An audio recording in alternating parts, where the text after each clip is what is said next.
The spring sun of Abilene beat through the windows of my house, making dust specks dance in the air. I sat in my worn leather chair with a cup of strong coffee, watching a neighbor boy trying to learn a new trick on his skateboard. 76 years old is not the age to be jealous of such entertainment, but something about his persistence made me smile. My name is Russell Thornley. I've worked my whole life as a water engineer for the Abilene Water Department. It's not the most glamorous job, but it's stable and rewarding. People rarely think about the people who keep clean water in their taps until it's gone. However, I have survived 3 major floods and 2 major droughts in my career, so some of the old-timers in town remember me from those days. This house was once full of life. Margaret, my late wife, loved to have guests. She always said that a house without guests is like a reservoir without water. The structure is there, but there's no point. 5 years ago, cancer took her in a matter of 3 months, quickly and ruthlessly. After 48 years of marriage, I was alone in the house we'd bought when we were young. I took a sip of coffee and grimaced. It was cold. I got up and went to the kitchen to heat it up. My house wasn't exactly luxurious, a 1-story, 4-bedroom, living room, kitchen, and a small office. But it's fully paid off, located in a nice neighborhood in Abilene, and the value of such houses has increased several times in the last 20 years. The 10-acre plot with fruit trees and vegetable garden only adds to the value. I was putting a cup in the microwave when the phone rang. Seeing my daughter's name on the screen, I sighed and hit the answer button. "Good morning, Haley." "Daddy, did you forget again?" There was the usual irritation in my daughter's voice. "What was it?" "It's Warren's birthday today. We're expecting you at 6 p.m. I told you about it last week. I really forgot. Or maybe I pushed it out of my mind so I wouldn't have to think about an upcoming awkward evening with a son-in-law I can barely stand." Of course I remembered. "I'll be there at 6, I lied. "And don't be late like you were last time," she added in the tone one would use with a cranky child. After the short conversation, I returned to my now twice-cold coffee and thought, when had my relationship with my daughter become so strained? After Margaret's death? No, even before that. Probably when Haley married Warren 29 years ago. I'd never liked him, smug, with an exaggerated opinion of his talents and a perpetually condescending smile.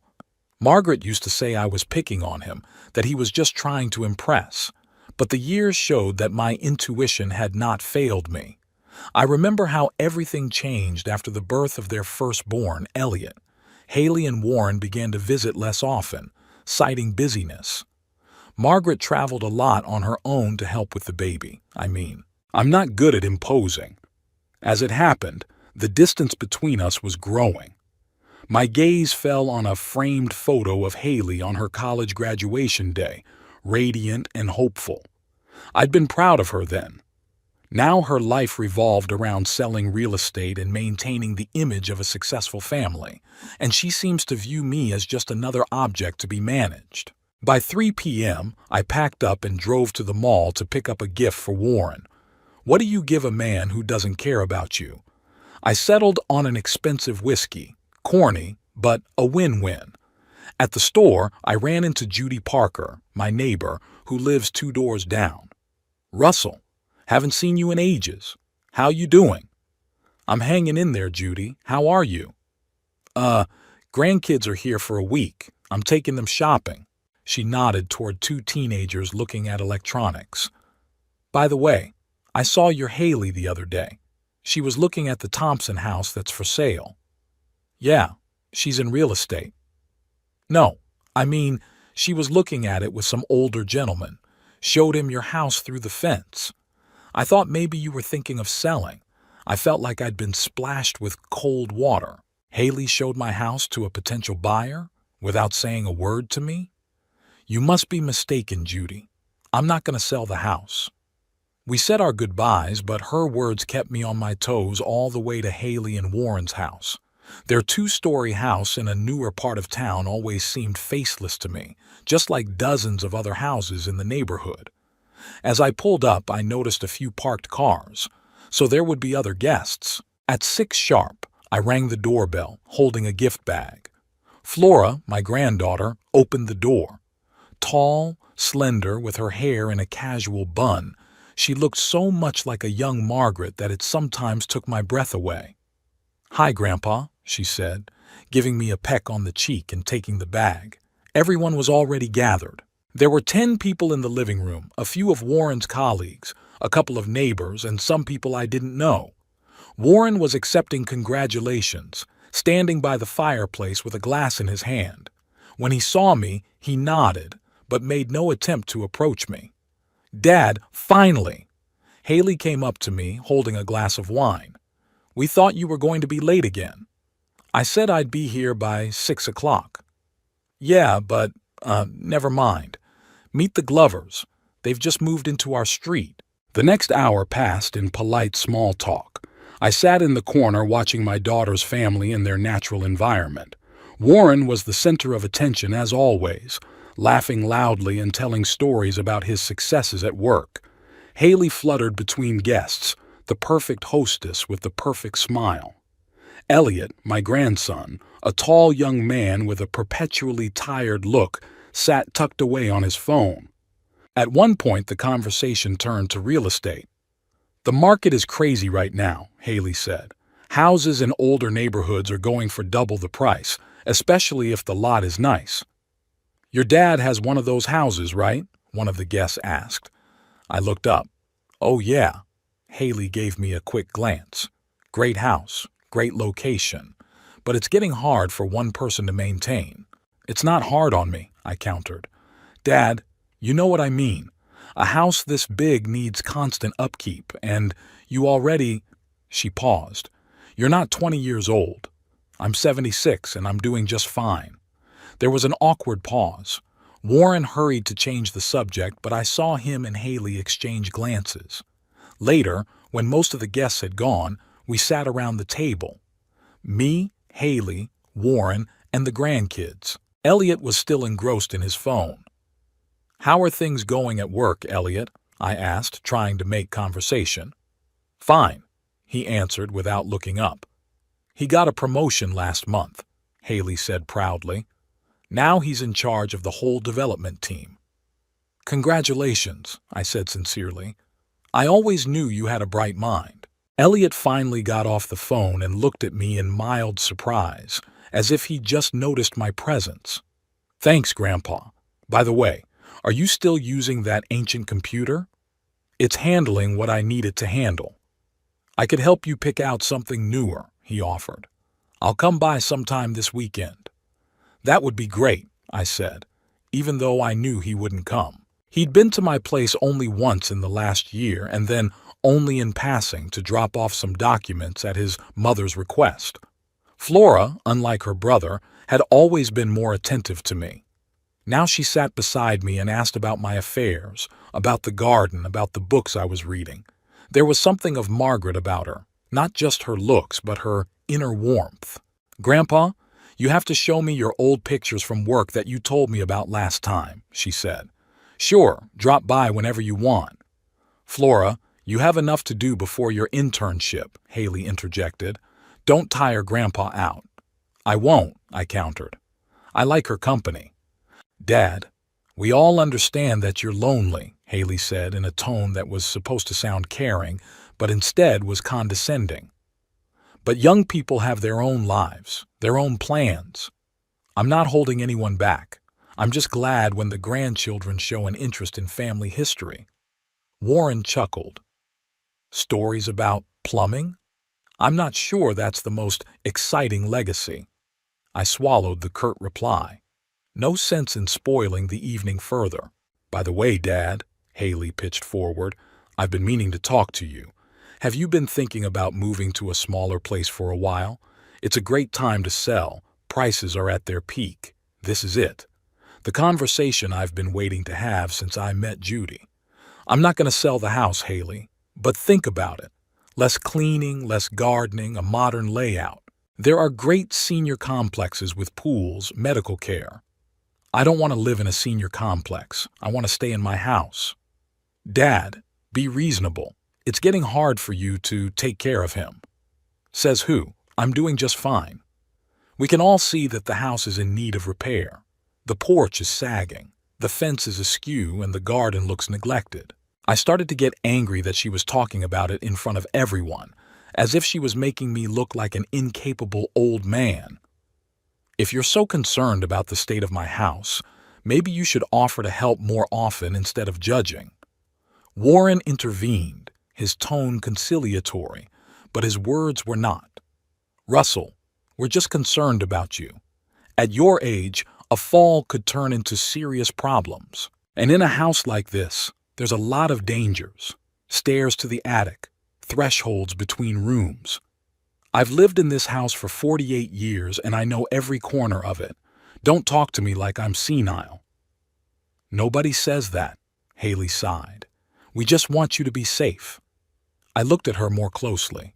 Behind the mask of concern, I saw impatience and calculation.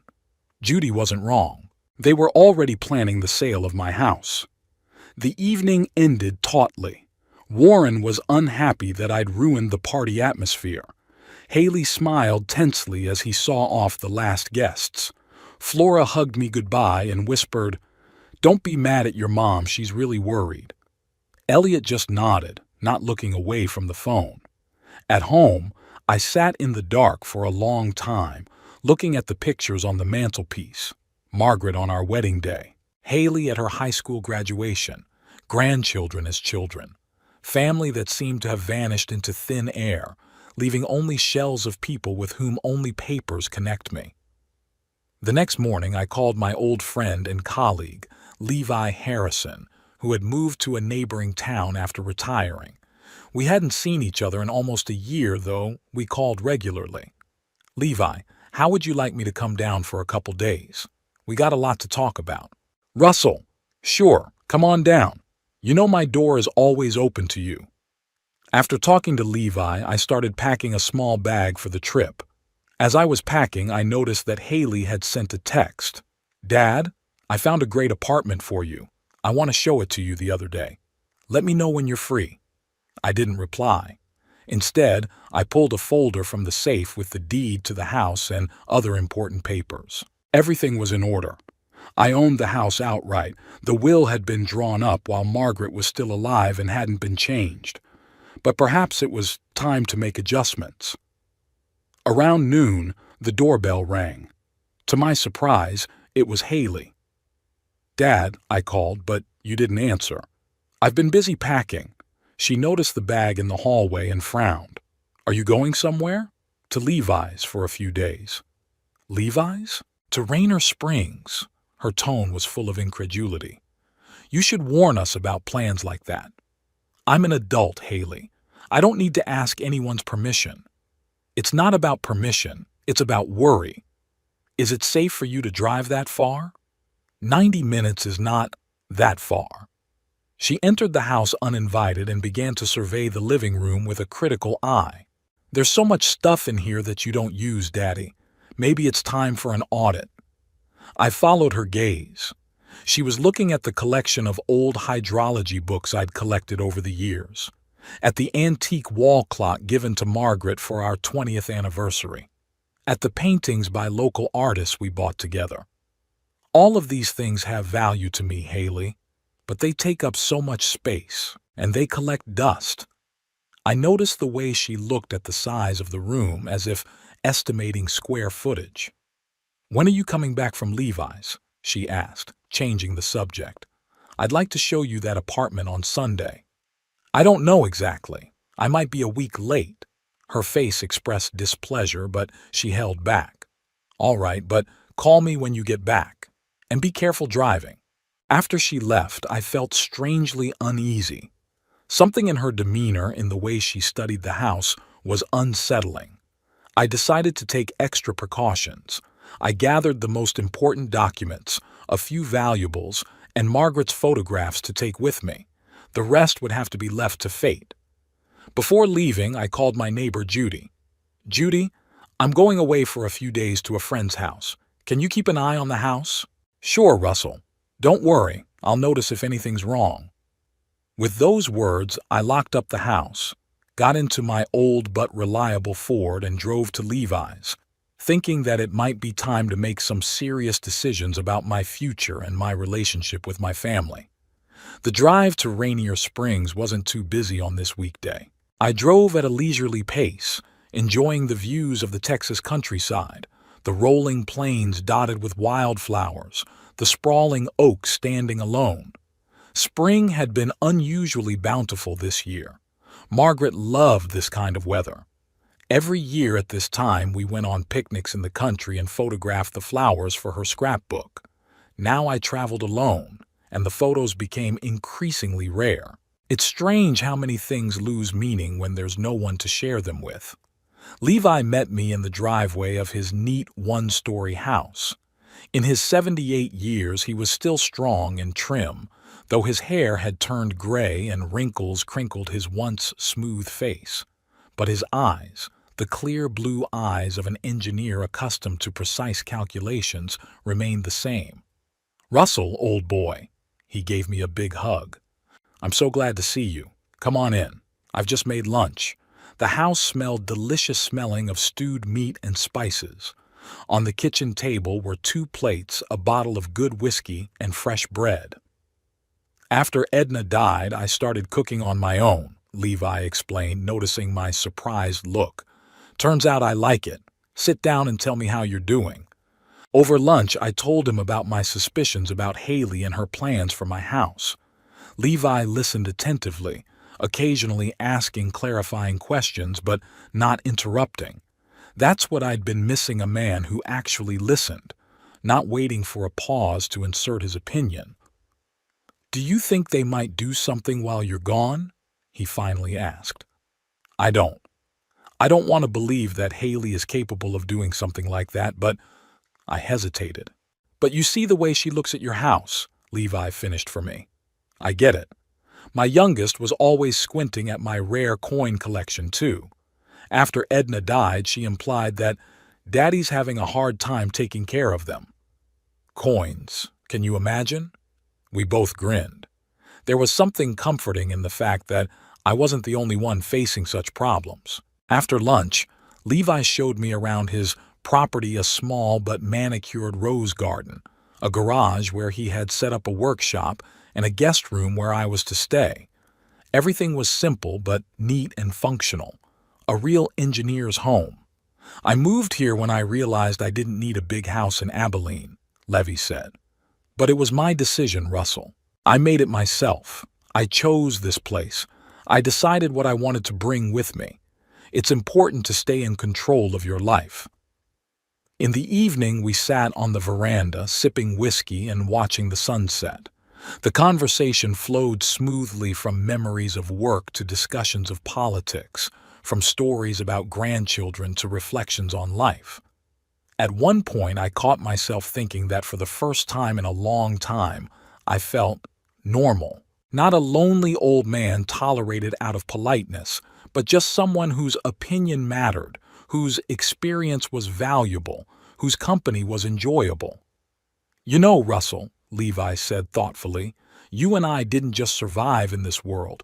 We've built a part of it. Every time someone in Abilene opens a faucet and clean water flows from it, it's to our credit.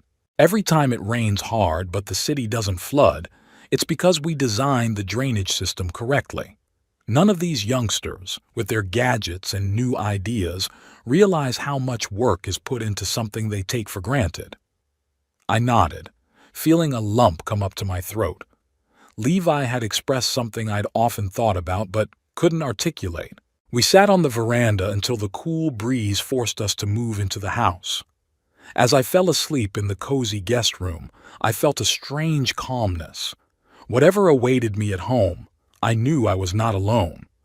The morning greeted us with bright sunshine and chirping birds.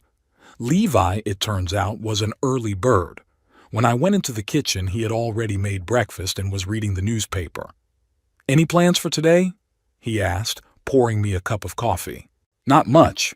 Why don't we go to that lake you were talking about? See the new dam?" Levi brightened up. Despite his retirement, he was still interested in professional matters and regularly traveled to inspect the hydraulic structures in the county. The day was spent traveling and talking. We toured the new dam built to replace the old one, still of our design. We stopped by the local university where Levi sometimes lectured to hydrology students. We stopped at a small restaurant that served excellent steaks. Everywhere Levi was greeted with respect and warmth. Professor Harrison, Mr. Harrison, our hydrology guru. That's how people addressed him. You're a real celebrity around here, I remarked as we drove home. I just don't stop taking an interest in things, Levi shrugged. I go to town meetings, give lectures, counsel young professionals. People appreciate it when you share your experience, not just keep it to yourself. It got me thinking. Maybe that was my mistake.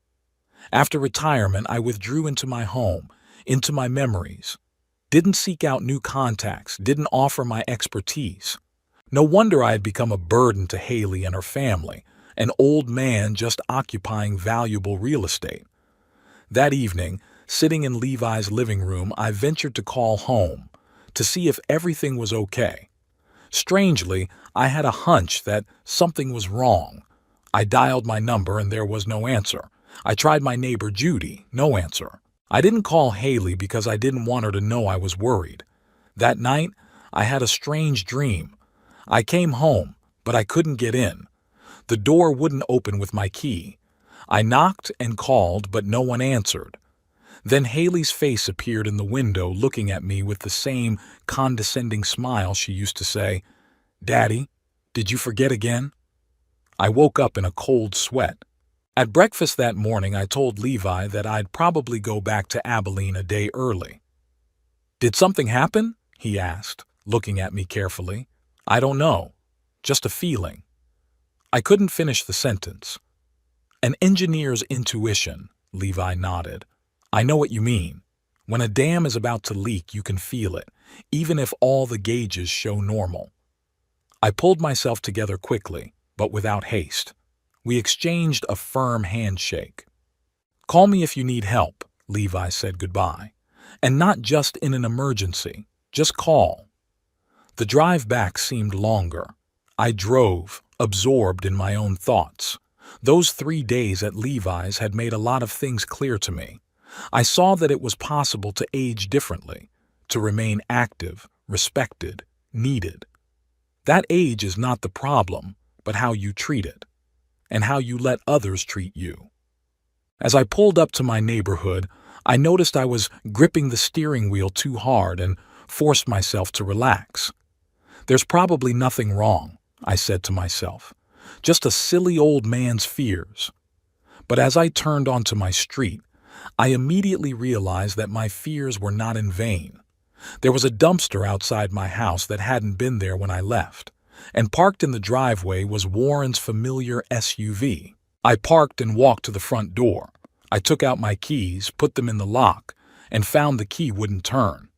Tried again, no use. The lock was new. At first I couldn't believe it. Had they really done it? Changed the locks on my own house? I rang the doorbell, knocked. No one answered. I walked around the house and peered through the living room window. What I saw made me cold. My living room was almost empty. Gone were the bookshelves, the chair I liked to sit in, a few paintings from the walls. There were boxes in the center of the room, and Haley and Warren were methodically going through things, putting some in boxes, others set aside. I knocked on the window. They flinched and turned around. Something resembling guilt flashed across Haley's face, but it was quickly replaced by a determined expression. Warren went to the window and gestured for me to go to the front door. When they opened it, I had already gotten over the first shock and anger. Now I felt strangely calm, almost detached, as if I were watching from the sidelines. "Dad!" Haley looked surprised. "You're home early. We weren't expecting you until tomorrow." "Obviously," I replied dryly. "What's going on here?" "We thought we'd help you clean up a little," Warren began in that condescending tone I'd always hated. "You know it's about time you got all these—" "Why did they change the locks?" I interrupted. There was an awkward pause. Haley and Warren looked at each other. "Dad, we wanted to talk to you about this when you got back," Haley began. "We found a great apartment in a new complex for active retirees. It's got everything geared toward people your age, medical care, entertainment." "You changed the locks on my house," I repeated, "without my permission." "We're worried about you," Warren interjected. "You live alone, your health is failing. What if you fall? What if you get sick? There's no one around. That's an excuse to break into my house and start throwing away my stuff?"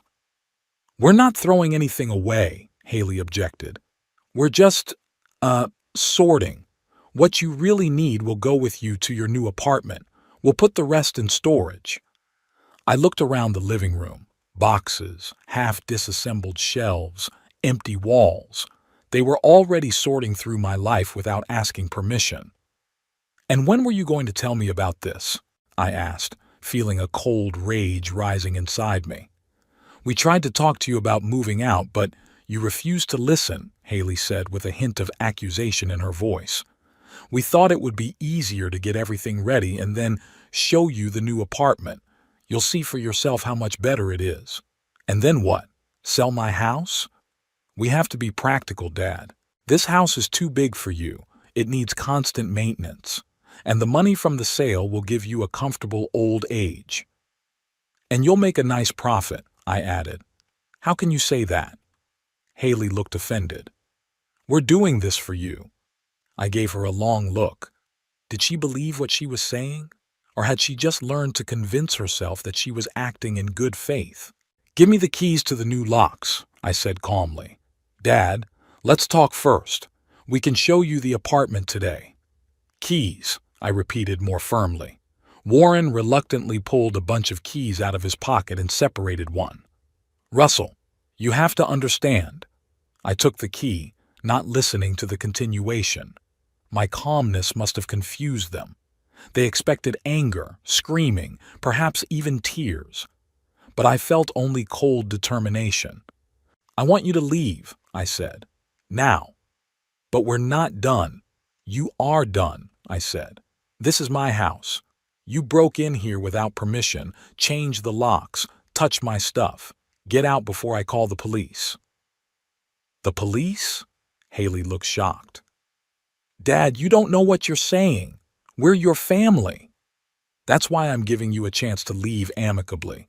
I expect you here tomorrow to put everything back the way it was. And don't you dare throw anything away or take anything away." They reluctantly headed for the exit, throwing me perplexed glances. At the door, Haley turned around. "Dad, we still have to talk about this. You can't just—" At that moment, my cell phone rang. I pulled it out of my pocket and saw her name on the screen. Haley, standing in front of me, heard the ringing too and looked at her phone in her hand, confused. "What the—" I answered the call and put the phone to my ear. "Dad?" Haley's voice sounded excited. "We came to your house, but you're not here. Where are you?" I silently looked at Haley standing in front of me and listened to her own voice on the phone. There was a look of understanding and something akin to fear on her face. "We changed the locks," the voice on the phone continued, "and you don't live here anymore. It's for your own good, Dad. We found you a great apartment in a nursing home where you'll be taken care of." I slowly put the phone down and looked at my daughter. "That's very brave of you," I said quietly. Something in my tone made her take a step back. Warren took her hand. "Come on, Haley. This isn't a good time to talk. Let's let your father cool off." They left, leaving me alone in the half-ruined house. I slowly walked around the rooms, assessing the damage. Many things were boxed up, some just piled in a heap. The bedroom was in chaos. They'd obviously gone through all the drawers. In the study, my laptop and several folders of documents were missing. I sat down in the chair that had somehow miraculously avoided being sorted and thought. What Haley and Warren had done wasn't just trespassing, it was treason. They'd taken advantage of my absence to break into my house, to change my life without my consent, to dispose of my property as they saw fit, all under the pretense of caring for me. I remembered Levi's words about the importance of maintaining control of my life. I remembered how respectful the people at Rainier Springs had been to him, and how different it was from the condescension Haley and Warren had treated me with. Well, it was time to show them that I wasn't a helpless old man to be manipulated. I have rights, I have dignity, and I will defend them. I pulled out my phone and found a number I'd kept for a long time but hadn't used, the number of Alan Prescott, the attorney who had once helped me with the paperwork on the house. "Mr. Prescott? It's Russell Thornley. I need your help. I've had a legal situation with my family. The Blue Pine Motel on the outskirts of Abilene never claimed to be luxurious. It was a typical roadside shelter for moderate budget travelers. Clean, functional, no frills. I took a room on the first floor, overlooking the parking lot and cracked asphalt. After checking in, I sat on the edge of the double bed and looked around. A featureless room with faded wallpaper, an outdated TV, and an air conditioner that hummed like a tractor. Nothing like the house I'd shared with Margaret for nearly half a century. I pulled a picture of my wife out of my pocket, the one I always carried with me, and set it on the nightstand. "Here we are, Margie, at the motel," I muttered. "What would you say if you saw me here?" I could almost hear her soft laugh and her reply, "I'd say you finally decided to be a little spontaneous, Russ."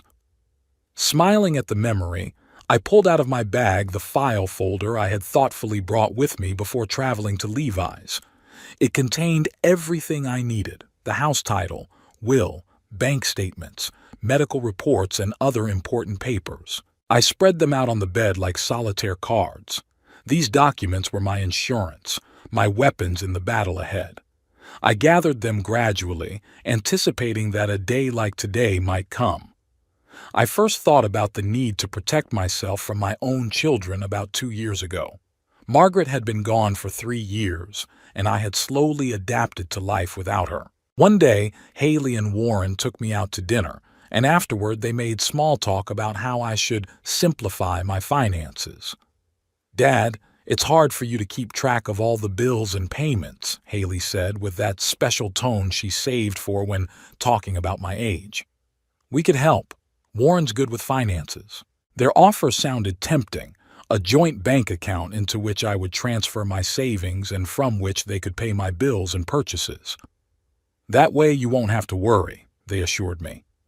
I almost agreed, but something stopped me.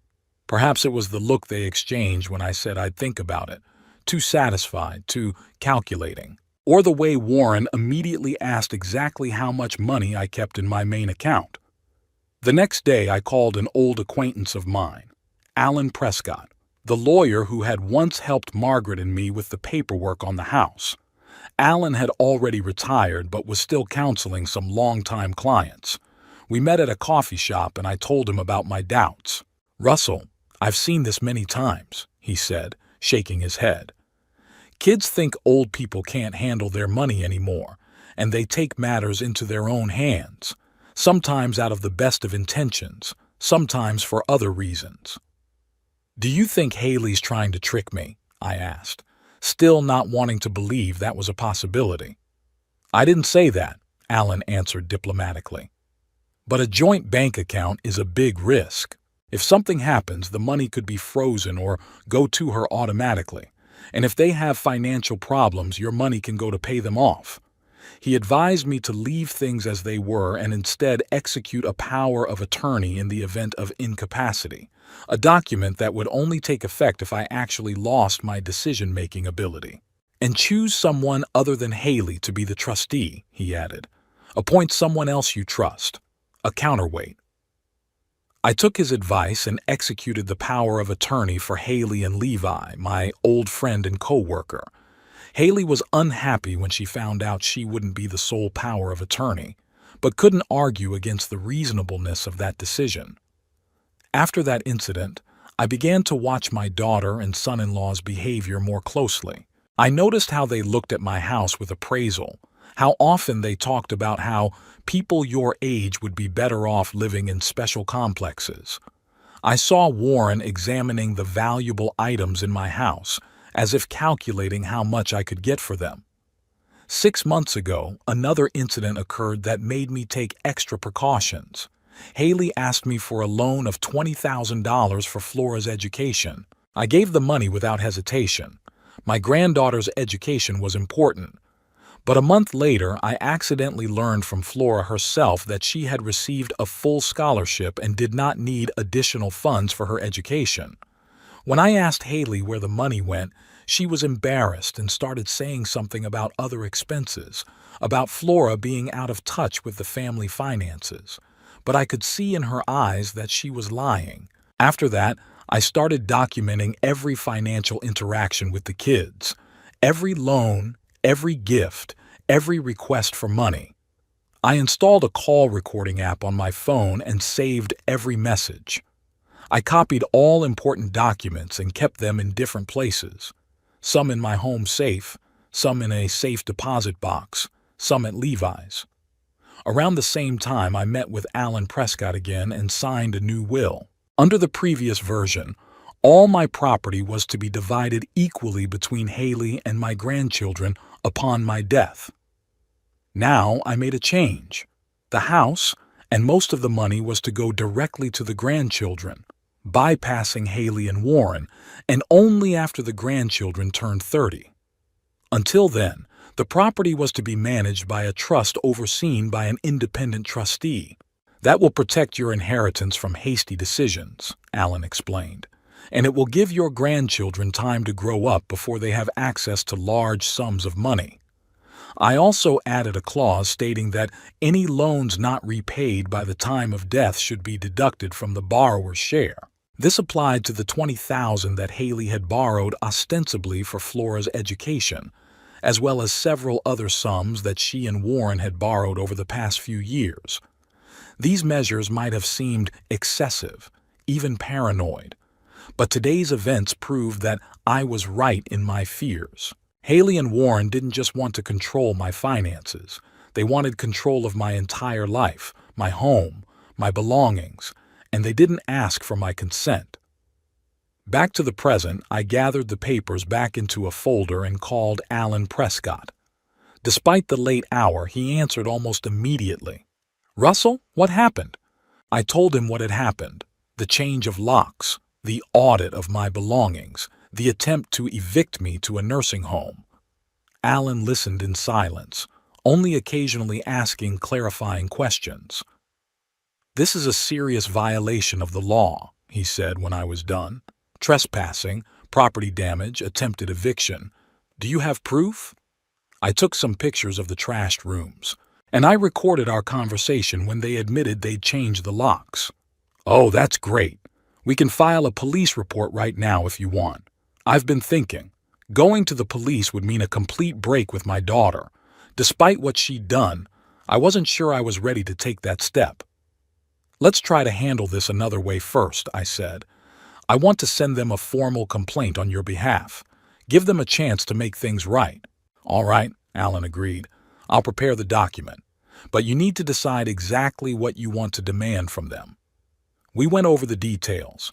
I wanted Haley and Warren to return all the things they'd taken out of the house, restore the rooms to their original condition, return the old locks or give me all the keys to the new ones. In addition, I demanded the return of all the sums they had borrowed within 30 days. "And one more thing," I added. "I want them to provide a written apology and an undertaking never to enter my house again without my express consent." "Those are reasonable demands," Alan approved. "I'll prepare the document and send it to you for approval in the morning. Then we'll deliver it to Haley formally, via courier." After talking to Alan, I felt somewhat relieved. I had a plan, I had support, I had proof. I wasn't defenseless in the face of my children's betrayal. In the morning, I was awakened by the phone ringing. It was Flora, my granddaughter. "Grandpa, where are you? Mommy said you went somewhere." "I'm at a motel, honey. There's been some trouble with the house." "What kind of problems?" "Mommy didn't say anything. She just said you two got in a fight because she wanted to help you clean." I grinned. Help with the cleaning was what Haley called her attempt to evict me from my own house. It's a little more complicated than that, Flora. Your parents changed the locks on my house while I was away and started packing up my stuff. What? Why? She sounded genuinely surprised. They think I should move into a nursing home, and they've decided to expedite the process. Oh my God, Grandpa, I had no idea. That's terrible. Are you okay? Do you need anything? Her genuine concern touched me. At least one family member still cared about me. I'm fine, honey. Don't worry. I can come to you. Where are you staying? I gave her the address of the motel and she promised to stop by this afternoon. After talking to Flora, I felt a little better. Maybe all is not lost. Alan sent a draft of the claim by 10 in the morning. The document was couched in legal terms, strict and unambiguous. It clearly laid out the facts of the violation, my demands, and the consequences that would follow if the demands were not met, namely, a police report for trespassing and property damage, and a civil suit for damages. I approved the text, and Alan sent a courier with the document to Haley and Warren's address. Now all we had to do was wait for their reaction. Around noon there was a knock on the door of the motel room. I opened it and saw Flora, tall, slender, with a worried expression on her face, so like young Margaret. "Grandfather," she hugged me tightly. I was so worried. We sat on the edge of the bed, and I told her all the details, how Haley and Warren had gradually made it clear they wanted me to move out, how they'd changed the locks and started sorting my things, my conversation with the lawyer. "I can't believe Mom would do that," Flora shook her head. "She said she was worried about you, that it was hard for you to be alone in such a big house. But she never mentioned that she was going to change the locks." "I guess she didn't think I'd be back so soon," I said dryly. "What's going to happen now? Are you going to sue them?" "Only if they don't comply with my demands.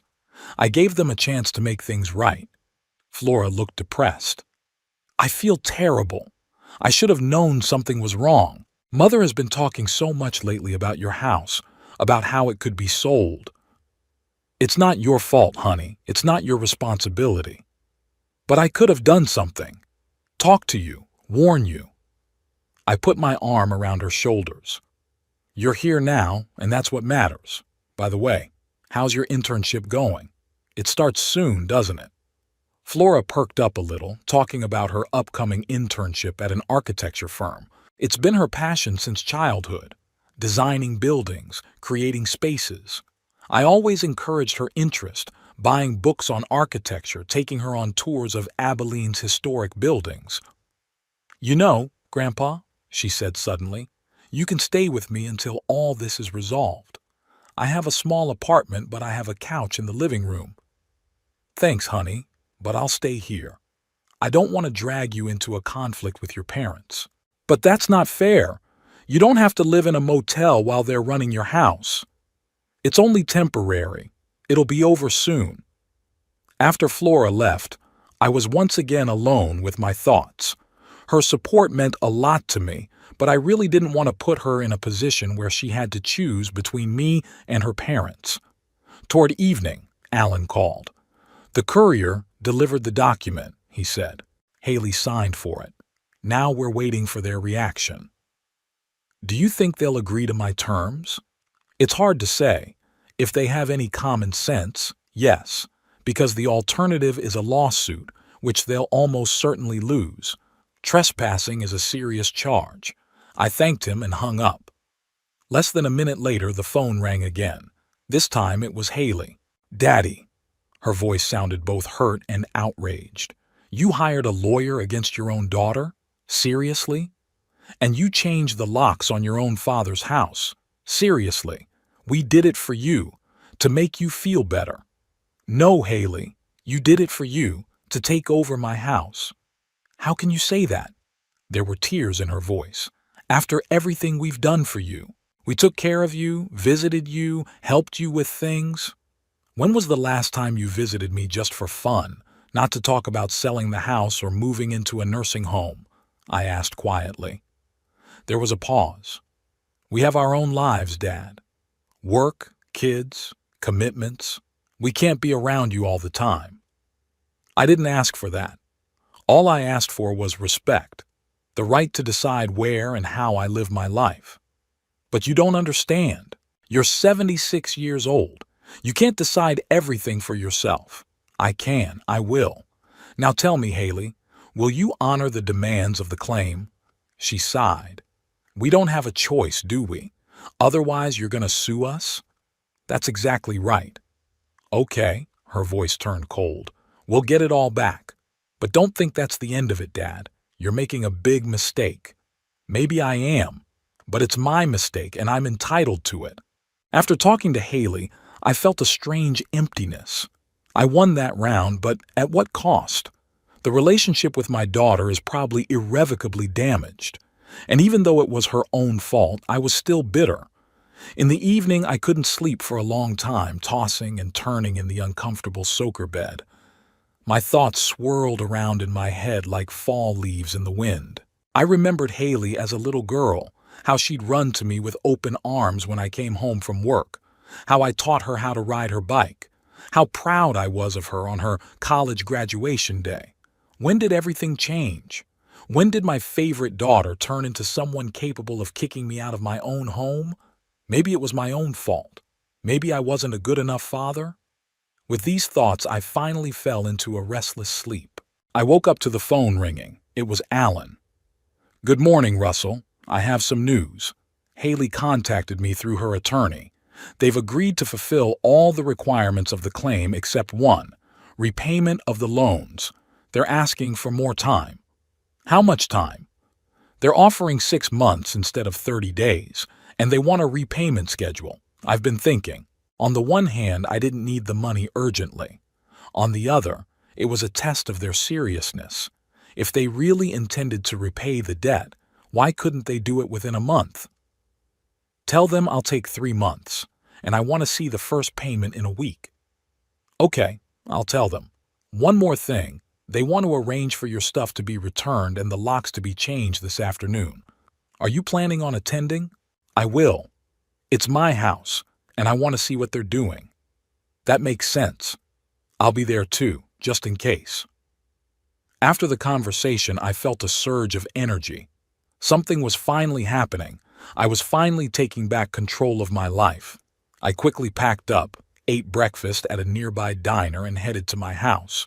As I pulled up, I saw that Alan's car was already in the driveway, as well as the locksmith service van, so they were really going to change the locks back. Alan was waiting for me at the entrance, elegant even in his casual clothes with his unchanged leather briefcase in his hands. Russell, he shook my hand firmly. Haley and her husband hadn't arrived yet, but the locksmith was already working on the locks. Indeed, a young man in uniform overalls was working on the front door lock. How are you feeling? Alan asked, looking at me carefully. Strange, I answered honestly. Like I was back in someone else's house. It'll pass. The important thing is that the truth is on your side. Soon Haley's car pulled up. She got out, followed by Warren. Both of them looked tense and avoided looking me in the eye. Dad, Haley nodded dryly. Mr. Prescott. Miss Thornley. Mr. Kincaid, Alan replied just as formally. I'm glad we were able to reach an agreement without going to court. Yes, said Warren. Very glad. The locksmith finished with the locks and handed me 2 sets of keys. All done, sir. The locks are the same as before. We found them in the garage. I thanked him and paid, though the agreement was that Haley and Warren would cover that expense. I didn't feel like arguing about petty things. We walked into the house. The inside was already much more organized than the last time I'd seen it. Furniture had been put back in its place. Books had been put back on the shelves, but it still felt like someone else's house. Things were not quite the way I was used to them. Books were out of order. Where are the things you took out? I asked.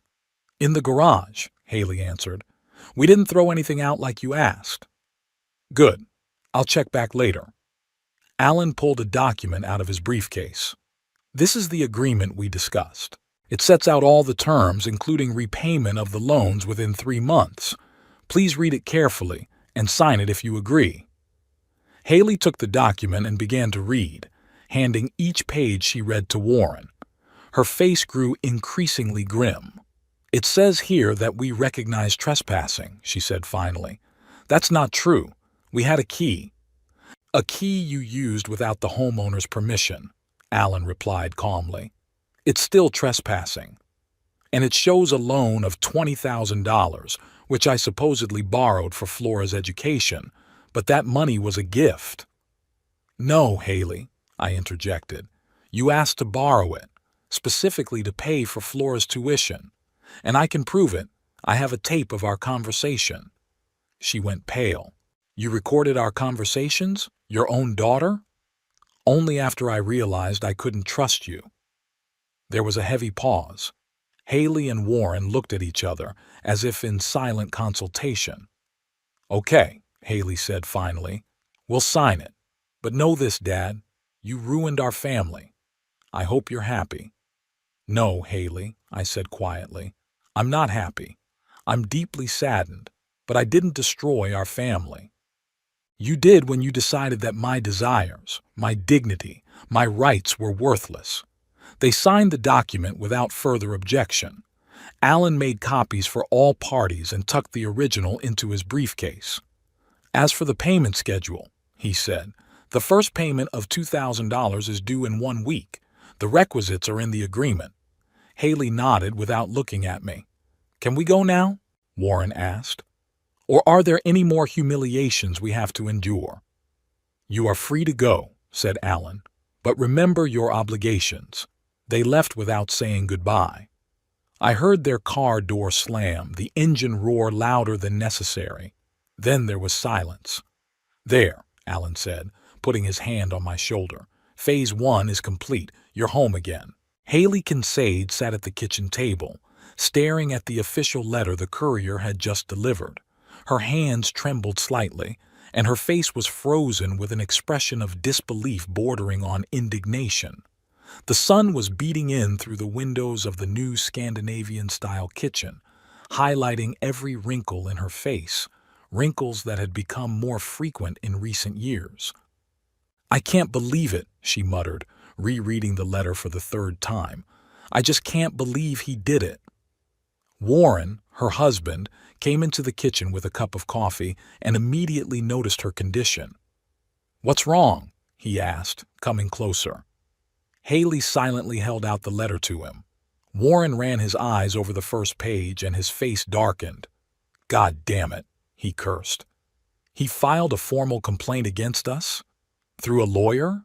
"Read all the way through," Haley said grimly. "He wants all the stuff we took out, the locks restored, and all the loans paid back within 30 days. All the loans, Warren. That's almost $40,000. We don't have that kind of money right now." Warren ran a hand through his hair, visibly nervous. "Not after buying a new car and fixing it up." "I know." Haley stood up abruptly and began to pace the kitchen. "And that's not all. He's threatening to sue us for trespassing and property damage if we don't comply." "Sue Warren against his own daughter." "He's bluffing," Warren said uncertainly. "He's not really going to—" "Have you seen this letter?" Haley interrupted him. "It's from Alan Prescott. He's not some cheap lawyer, he's one of the best lawyers in Abilene. Dad wouldn't hire him just to make a threat." She sank back into her chair, suddenly feeling weak. "I don't understand," she said more quietly. "We wanted what was best for him. He can't live alone in this huge house. He can't cope anymore. We tried to talk to him nicely, but he wouldn't listen. What were we supposed to do?" "Maybe we shouldn't have changed the locks," Warren said uncertainly. "It was a little drastic." "What, wait for him to fall down the stairs or forget to turn off the gas?" Haley snapped at him. "He's 76 years old.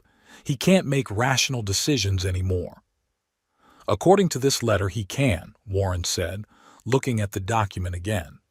"And very well." At that moment, the front door slammed and Elliot, their son, entered the kitchen, a tall young man with a perpetually tired look and headphones around his neck. "What's wrong?" he asked, noticing his parents' tense faces. "You look like someone died." Your grandfather filed a formal complaint against us through an attorney, Haley replied, because we changed the locks on his house. You did what? Elliot looked genuinely shocked. Without his permission?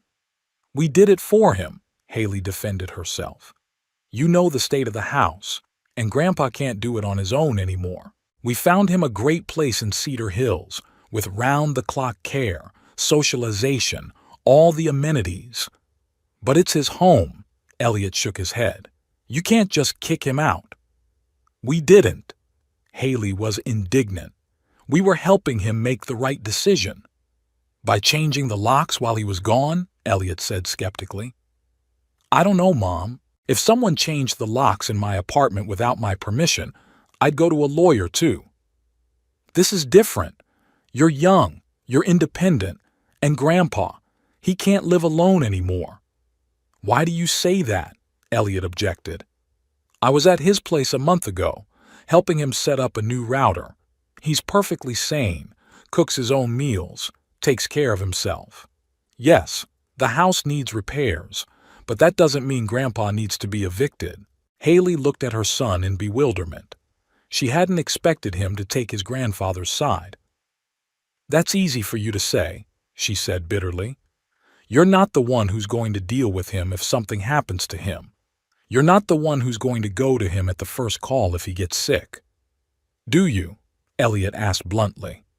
When was the last time you visited your grandfather just for fun, not to discuss selling the house? Haley opened her mouth to object, but couldn't find the words. Warren hurried to intervene. Look, son, the situation is more complicated than it seems. Your grandfather owns valuable real estate that requires constant maintenance. Sooner or later, he's going to have to move. We were just trying to ease the transition. And sell the house quickly while the market is high, Elliot added with a hint of sarcasm. Don't say that. Haley was outraged. We were doing it for Dad. Sure, Mom. Elliot grabbed a bottle of water from the refrigerator. Well, good luck with the lawyer. I take it Grandpa's somewhere else now? At the Blue Pine Motel, Haley replied grudgingly. Or at Flora's. She went to see him yesterday. She did? Flora knows? Elliot shook his head. Okay, I'm going to go call my grandfather, see how he's doing. Don't you dare take his side, Haley shouted after her son. He's manipulating you. Warren put his hand on her shoulder. Calm down, honey. We need to figure out what to do about this claim. We don't have many options. Haley took a deep breath, trying to gather her thoughts. We need our own lawyer, she finally said. I'll call Greg Summers. He does family law. The next day, Haley and Warren met with Greg Summers, a family law attorney, at his small office in downtown Abilene. Summers, a full middle-aged man with balding hair and a good-natured face, scrutinized the claim from Alan Prescott. Yeah, he said finally, setting the document aside. The situation is not in your favor, frankly. Why? Haley was indignant.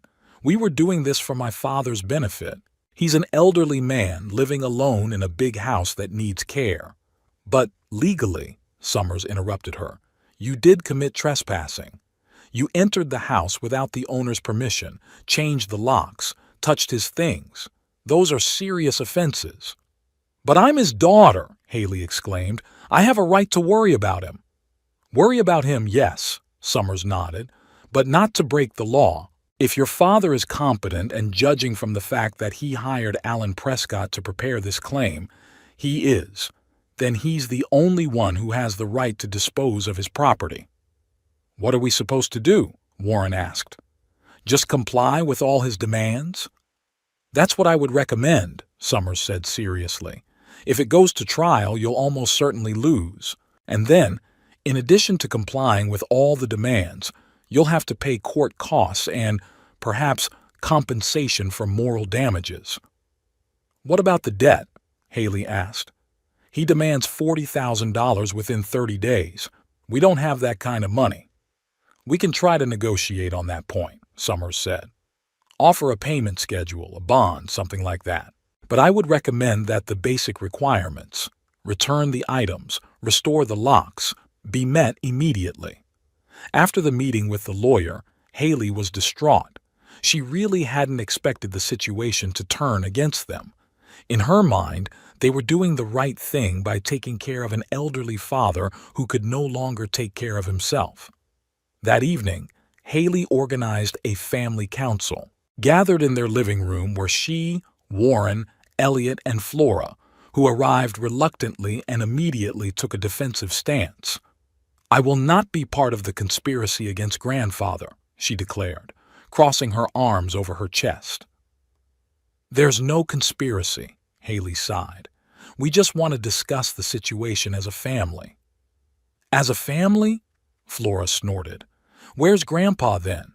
Is he part of the family too, or have you already written him off?" "Flora, please," Haley said tiredly. "We're trying to find a solution that's best for everyone." "The best for everyone is to give Grandpa his house back and apologize," Flora cut her off. "We'll get the house back," Warren intervened. "The question is, what to do next? Your grandfather can't live there forever." "Why not?" Flora objected. "He's doing fine." "He's not doing fine," Haley shook her head. "The house needs repairs, the garden is neglected, and he's not old enough to maintain it all." "So help him," Flora exclaimed. "Hire a gardener, organize the repairs. If his welfare is so important to you, help him stay in the house, not try to evict him." There was a pause. The thought didn't seem to have occurred to either Haley or Warren. "It would be expensive," Warren said uncertainly. "Regular garden maintenance, roof repairs, porch repairs."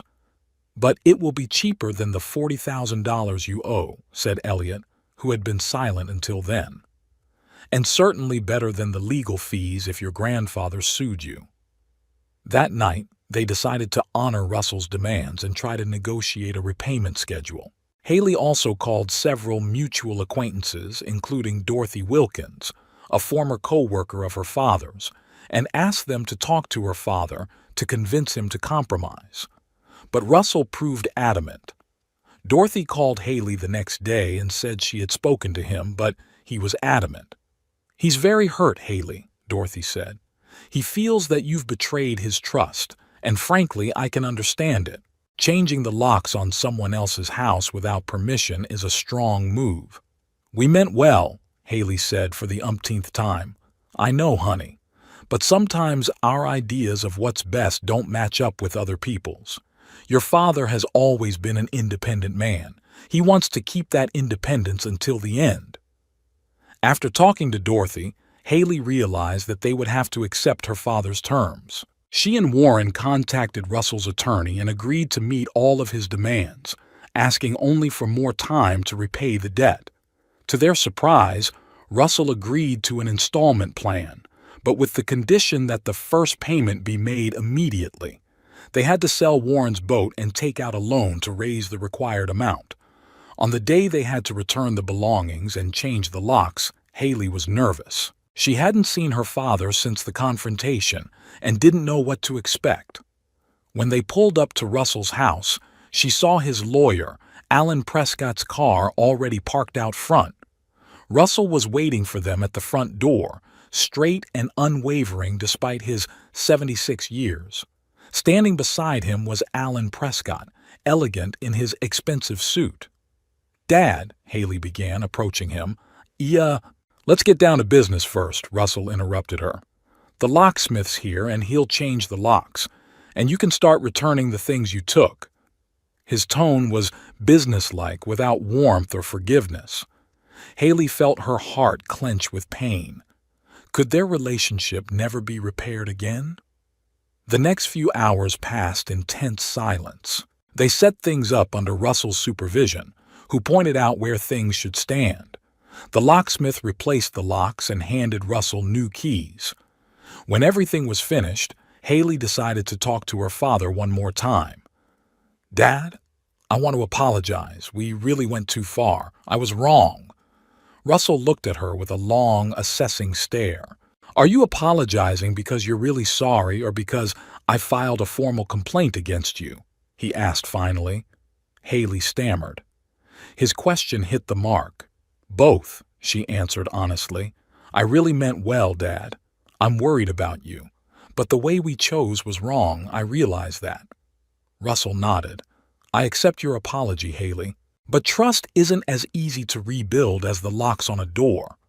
I know, she said quietly, but I'd like to try. We all would. We'll see, Russell replied, not promising anything concrete. Now, if you're done with your things, I'd like to rest. The last few days have been exhausting. Haley nodded and headed for the exit, Warren following her. At the door, she turned around. Daddy, I was wondering if Flora and Elliot could come visit you. They're very worried. Of course, Russell answered. They're always welcome in my house. That answer gave Haley a tiny bit of hope. Perhaps, in time, her father would soften toward her. But for now, she had to accept his decision and respect his choice, no matter how hard it was. The morning was clear and cool. I sat on the veranda of my house, sipping coffee and watching the first rays of sunlight color the sky a soft pink. It was a strange feeling to be back in my own home after everything that had happened, like being back in a familiar place, but something subtly different. Maybe it was me. It had been a week since Haley and Warren had given me my keys back and put my things back where they belonged. A week of silence and reflection. They hadn't called, they hadn't come over. Only Flora stopped by a couple times, bringing fresh baked goods and telling me about her internship. And Elliot called once, asking if I needed help with the computer. I was grateful for my grandchildren's support, but deep down I knew that sooner or later Haley would try again. She was stubborn, just like Margaret used to say, and she wouldn't give up her plans so easily, especially now that I demanded the money back. The ringing of the phone interrupted my musings. Alan Prescott's name popped up on the screen. Good morning, Russell. Alan's voice was as cheerful as ever. How are you feeling? Not bad, thanks. Any news? Yeah. Haley contacted me through her lawyer. They want to set up a meeting. Family council, as they call it. I chuckled. Family council. It sounded too formal for family. Why? The terms of the agreement are clear. They pay back the debt on schedule. I live in my house. What's there to discuss? According to them, they want to mend the relationship and to discuss long-term care plans for you. I felt a wave of irritation rising inside me again. They still didn't understand what the problem was. I don't need care, I said firmly.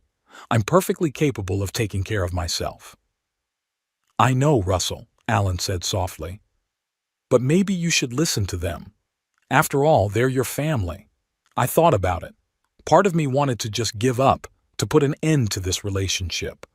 But the other part, the part that remembered Haley as a little girl running toward me after work, wanted to give her another chance. Okay, I said finally, but the meeting will be here, at my house, and I want you to be there.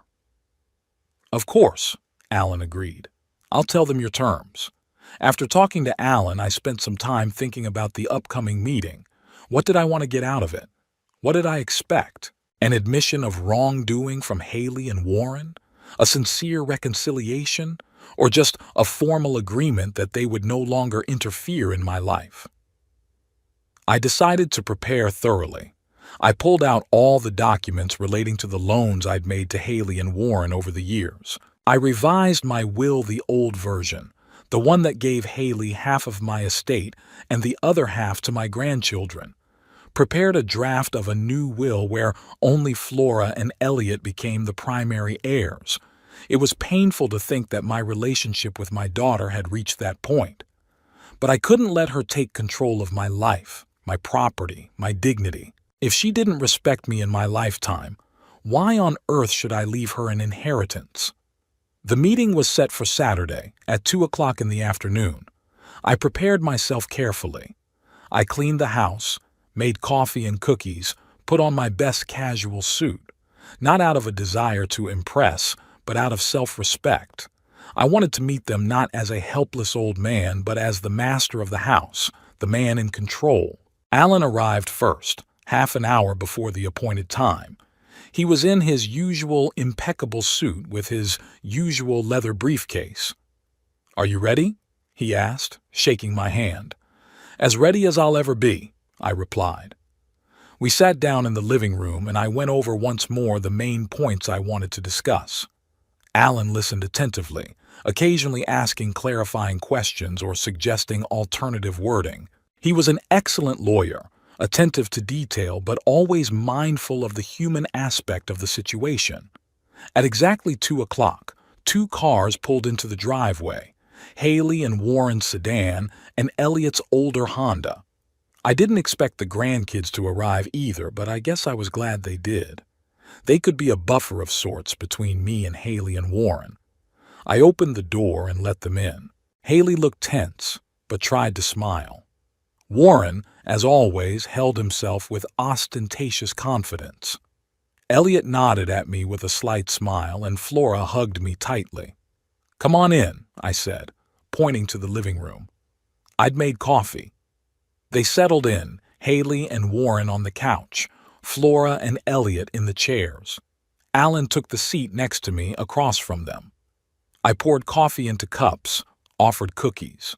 Ordinary actions that somehow seemed unnatural in the situation. "So," I began, once everyone was settled, "you wanted to talk." Haley cleared her throat. "Yeah, Dad, I wanted to apologize again. What we did with the locks was wrong. We went too far." I nodded, accepting the apology but not commenting on it. "But we're still worried about you," she continued. "You live alone in a big house that requires constant care. We wanted to offer help, real help, not what happened." "What kind of help?" I asked. "We could hire a gardener," Warren suggested, "and help with the roof and porch repairs. Elliot could check your appliances regularly, and Flora could come by more often, and Haley and I could too." I looked at them carefully. The offer sounded tempting, but I couldn't help but wonder what was behind it. "And in return?" I asked bluntly. Haley looked puzzled. "In return?" "Dad, we're not asking for anything in return. We just want to help." "Like when you helped me by changing the locks?" I couldn't help but be sarcastic. "No, not like that," Haley blushed. "We realized our mistake. We'll respect your decisions, your independence." I wondered. Maybe they had really learned their lesson. Maybe I should have given them another chance. "I appreciate your offer," I said finally. "But before we discuss it, I want to make a few things clear." I pulled out the file I'd prepared. "Over the past 5 years, you've borrowed a total of $42,000 from me. Money for a new car, for home repairs, for Warren's business project that somehow failed, for Flora's education, which, as it turned out, was paid for by a scholarship. None of these loans have been repaid." Haley and Warren looked at each other. It was obvious they hadn't expected to start the conversation this way. "Dad, we agreed on a repayment schedule," Haley started. "Yes, and I appreciate you making the first payment." I nodded. "But I want you to understand that these aren't gifts, they're loans. Money you borrowed, promised to pay back, and haven't paid back." "We will," Warren said firmly. "Every penny." "Good." I put the loan folder aside and pulled out another. "Now for the second thing, my will." I noticed Haley tense up. Warren stepped forward too. "Under my current will, made while Margaret was still alive, Haley gets half of my estate, including the house. The other half is divided between Flora and Elliot, but I decided to change those terms. I opened the folder and pulled out a draft of a new will. Under the new will, Flora and Elliot will be the primary heirs. They will get the house and most of my estate. Haley will receive a token amount of $1,000. There was silence in the room. Haley turned pale. Warren looked shocked. Flora and Elliot looked at me with surprise and some embarrassment. "Daddy, you can't be serious," Haley began. "I can," I said firmly. "And here's why. For the last few years, you and Warren haven't looked at me as a father, but as an obstacle to you getting my house and money. You rarely visited me for nothing with no ulterior motive. You took no interest in my life, in my desires. You saw me only as an old man occupying valuable real estate and hoarding money that you could spend." "That's not true," Haley exclaimed. but there was no conviction in her voice. "It's not true?" I looked her straight in the eye. "When was the last time you came to me just to talk? Ask how I'm feeling, what I'm interested in, what I'm doing. When was the last time you took me out to a family dinner, not because it was a birthday or a holiday, but just for fun?" Haley remained silent. She knew the answer as well as I did. It hadn't happened in years. "I've known about your plans for a long time," I continued. "I've seen you looking at my house with an appraising eye. I've heard you talk about how at his age you'd rather live in a nursing home. I've seen you examining my things as if you were figuring out how much you could get for them." I turned to Flora and Elliot. "I don't want you to feel uncomfortable about any of this. You're not to blame for your parents' actions. And I'm not using you as an instrument of revenge. I truly believe you deserve an inheritance more than they do. You at least visited your old grandfather once in a while just for fun, not for selfish purposes." Flora looked upset. "Grandfather, we don't want to be the cause of discord in the family." "You are not the cause," I interrupted her gently. "The reason is your parents' attitude toward me, their disrespect, their selfishness, their impatience." Warren, who had been silent until then, suddenly exploded. "It is unjust," he exclaimed. "We have cared for you for years. Yes, maybe not visited as often as you wanted, but we have our own lives, our own obligations. And yes, we wanted you to move to a place where you'd be better cared for. But not because we covet your home, but because we're worried about you." "If you were really concerned about me," I replied calmly, "you would ask what I want. You would have respected my wishes, my choices. But you thought you knew better, that you could control my life, my possessions, my future." I paused to take a sip of coffee. Strangely, I felt surprisingly calm. It was as if all those words had been waiting to be said for a long time, and now that they were spoken, I felt relieved. "I haven't signed this new will yet," I said, pointing to the documents. "I'm giving you one last chance. If you really want to get along, if you're willing to respect me and my decisions, I won't change the will. But if you continue to treat me like a burden, if you continue to try to control my life, I will sign these documents tomorrow." There was silence in the room again. Haley looked at me with an expression that was hard to decipher, a mixture of resentment, fear, maybe even understanding. "So," I said, leaning back in my chair, "you wanted to talk about help. Let's discuss it. But on my terms." "What terms?" Haley asked quietly. "First of all, this is my house, and I'm staying in it until I decide otherwise. No talk of nursing homes or special facilities or anything like that. Second, if you want to help with gardening, repairs, appliances, please, I'd appreciate it. But it has to be real help, not an attempt to control my life. Third, all loans must be paid back on schedule, no late fees or excuses." I looked at each of them in turn. "And most importantly, respect. I will not tolerate condescending attitudes, patting me on the shoulder, talking about how, at my age, something can't or shouldn't be done. I have lived a long life, built a successful career, raised a daughter, helped raise my grandchildren. I deserve respect, not pity or impatience." There was a long pause after my speech. Alan, who had been silent all this time, nodded approvingly at me. Flora looked at me with obvious admiration. Elliot seemed thoughtful. Haley and Warren looked shocked. They clearly hadn't expected such a rebuff.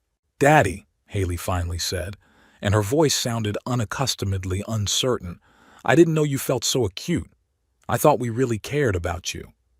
"Maybe in your mind that was caring," I replied, "but not in mine.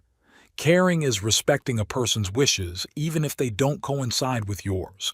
It's supporting his choices, not imposing your own." Warren opened his mouth as if to object, but then closed it without a word. Maybe for the first time in his life, he was really listening. "We could try something else," Haley said uncertainly. If you really want to stay in this house, we can help make it more comfortable and safe for you. And we'll pay back all the debts, Warren added. Every dime. I looked at them carefully, trying to see if they were sincere or if they were just scared of losing their inheritance. It was hard to tell for sure, but at least they were really listening to me for the first time in a long time. All right, I said at last. Let's give it a try. But remember, this is the last chance. I will not tolerate any more attempts to control my life. After these words, the atmosphere in the room lightened a little. We began to discuss specific issues: porch repairs, garden maintenance, regular visits. Alan helped to formulate agreements clearly and concisely to avoid misunderstandings in the future. When the major issues were settled, Haley and Warren got ready to leave. They had the tense look of people who had learned a serious lesson and were trying to make sense of it. Flora and Elliot decided to stay a little longer. At the door, Haley turned around. "Daddy, I really didn't realize how much we hurt you. I'm sorry." "I know," I replied. "Maybe now we can build a new relationship, one based on mutual respect." She nodded and walked out, Warren following her. I closed the door and returned to the living room where Alan, Flora, and Elliot were waiting for me. "Well, that was intense," Elliot said with a slight smile. "I apologize for dragging you into this," I said to my grandchildren. "You shouldn't have picked sides in the conflict between me and your parents." "It's okay, Grandpa," Flora said, sitting down next to me. "I'm proud of you. You stood up for your rights, for your dignity." "Yes, it was impressive," Elliot agreed. "I don't think my parents have ever seen you so determined." "Do you think they learned their lesson?" I asked. Elliot shrugged. "It's hard to say, but at least they realize that you're not a helpless old man you can do anything with." Alan, who was gathering his papers, nodded. "You did a great job, Russell. Clear, to the point, unemotional. I'm proud of you." After they left, I sat on the veranda for a long time watching the sunset. A strange feeling came over me, a mixture of sadness and release. Sadness that my relationship with my daughter had gotten to the point where it required the intervention of lawyers and threats of disinheritance. Liberation from finally saying everything I'd been holding in for so long and standing up for my right to live the life I wanted. I didn't know if anything would change after today's conversation.